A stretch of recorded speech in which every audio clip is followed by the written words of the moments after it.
Right, here we go. Versailles Treaty, 1919, drawn up at the end of the First World War by the big three victorious countries who had won the First World War, Britain, France and the United States of America.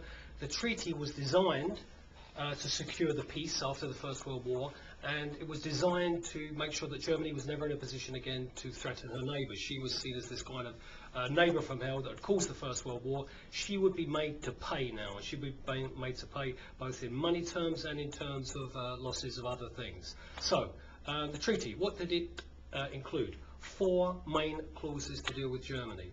The first clause, Germany would have to pay a massive fine.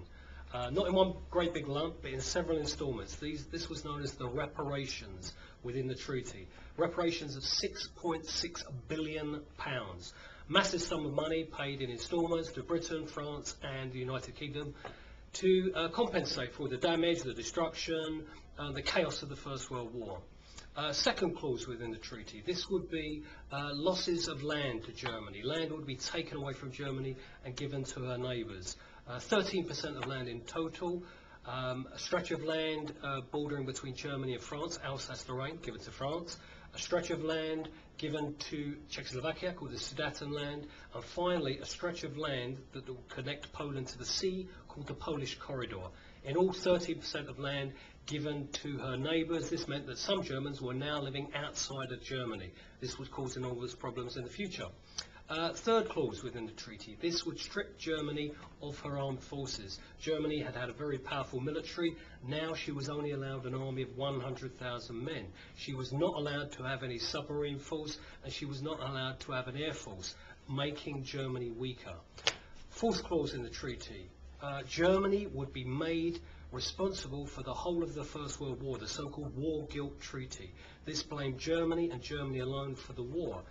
This caused many Germans to throw up their arms in disgust because they felt that they had been one country amongst many that had become embroiled in the First World War. So this rankled, particularly with people like Hitler later on. So the treaty is drawn up by the Allies. It's given to the Germans. They have no say in any of the clauses within the treaty. The Germans, some of the Germans, the new Weimar government, had been expecting something that would be more fair. They were appalled by the treaty, and at first they were considering not even signing it, but in actual reality they had no option but to sign it. They had no army, they had no way of opposing the victorious Allies in the summer of 1919. So they sign it in the Hall of Mirrors in Versailles. People in Germany are appalled by the fact that their government have signed this treaty, which blames them for everything and seemingly sets them on a course for ruin. And the people who sign it, the brand new Weimar government, are tainted as November criminals. They have stabbed Germany in the back by signing this treaty, and the treaty is a thorn in the side of this brand new government, and Hitler, of course, detests it and is determined to tear the thing to shreds if he ever comes to power.